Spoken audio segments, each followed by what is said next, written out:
विद्यार्थियों, आप लोग बेसब्री से इंतजार कर रहे थे एसएससी स्टेनोग्राफर का रिजल्ट कब जारी होगा। तो फाइनली आपके लिए जो 1100 प्लस वैकेंसी था एसएससी स्टेनोग्राफर का, उसका रिजल्ट जारी कर दिया गया है। आपको जानकर खुशी होगी कि इस बार भी बहुत सारे कैंडिडेट ऐसे हैं जो कि नए हैं और निरंतर तैयारी के बावजूद उन्होंने इस एग्ज़ाम को क्लियर किया है।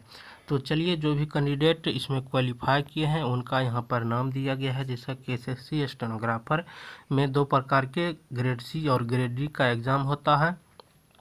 इसमें यदि बात किया जाए तो मात्र 12th पास यदि कोई कैंडिडेट है फॉर्म फिलअप कर सकता है। और बात करें 2024 का अगला वैकेंसी कब आएगा, तो अगला वैकेंसी आपको पहले के वीडियो में बता चुके हैं कि आपका फिर से नवंबर में ही एग्ज़ाम होगा। अक्टूबर नवंबर में एग्ज़ाम 2024 में होगा। तो अभी से तैयारी करेंगे तो निश्चित रूप से आपका भी इसी प्रकार से पीडीएफ में नाम रहेगा और आप क्वालिफाई होंगे स्किल टेस्ट के लिए, फाइनली मेरिट तक भी पहुंचेंगे। तो ये रहा वो सभी कैंडिडेट जो कि इस बार क्वालिफाई किए हैं और उनका स्किल टेस्ट बहुत जल्द ही लिया जाएगा। जब भी इसका नोटिफिकेशन आएगा आपको संपूर्ण जानकारी और स्ट्रेटजी के तहत आपको तैयारी करवाने का यहाँ पर काम किया जाएगा।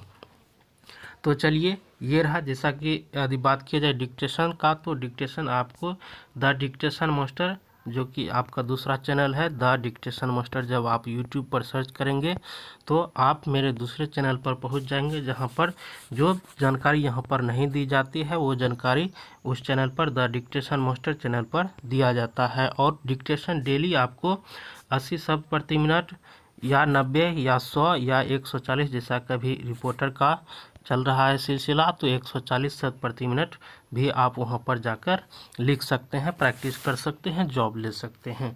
तो चलिए, ये रहा उन कैंडिडेट का रोल नंबर जो कि 2023 में पास किए हैं स्किल टेस्ट के लिए। उनका ये नाम रहा, उनके फादर्स नेम और उनके मदर नेम।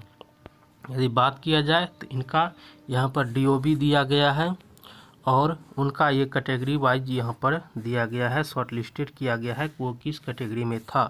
यदि समझ में नहीं आता है, देखिए 0 यदि लिखा हुआ है तो ईडब्ल्यूएस कैंडिडेट है, 1 लिखा हुआ है तो एससी, 2 लिखा हुआ है तो एसटी, यदि 3 लिखा हुआ है तो ईएसएम। अब यदि बात किया जाए यहाँ पर 6 लिखा हुआ है तो ओबीसी हो गया और 9 लिखा गया है तो अनरिजर्व हो गया। तो इस प्रकार से यहाँ पर दर्शाया गया है। तो चलिए, यदि इसका देखा जाए तो यहाँ पर ये जब 9 लिखा गया है तो 9 का मतलब होता है यहाँ पर अनरिजर्व, यहाँ पर स्पष्ट लिख दिया गया है। तो चलिए, जो भी अधिक कोई डॉट हो नहीं समझ में आता है तो फटाफट कमेंट कीजिए। यहाँ पर आपका सबसे लेफ्ट साइड में आपका दिया गया है सीरियल नंबर। तो यदि आप अभी तक चेक नहीं किए थे तो फटाफट चेक करिए। चलिए आगे देखते हैं इसमें कितने कैंडिडेट क्वालिफाई किए हैं। यदि देखा जाए तो इस बार भी बहुत अधिक संख्या में क्वालिफाई किए हैं और जो भी मेहनत करता है उसका तो रिजल्ट बनना ही है।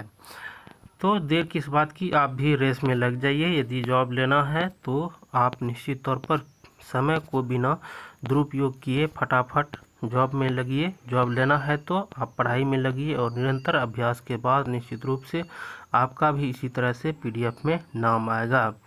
तो चलिए, यहाँ पर यदि देखा जाए तो 3596 कैंडिडेट को क्वालिफाई किया गया है। और आगे यदि देखा जाए तो यहाँ पर इस प्रकार से आपका ये ग्रेड सी एंड डी का रिजल्ट जारी कर दिया गया है। तो 3596 कैंडिडेट टोटल पास हुए 1100 प्लस वैकेंसी के लिए। तो फाइनली, यदि आप चैनल पर नए हैं तो आपको इस चैनल पर ऑथेंटिक जानकारी दिया जाता है, तो लाइक शेयर एंड सब्सक्राइब करना न भूलें। वीडियो देखने के लिए बहुत बहुत धन्यवाद। अगला वीडियो और महत्वपूर्ण वीडियो होगा।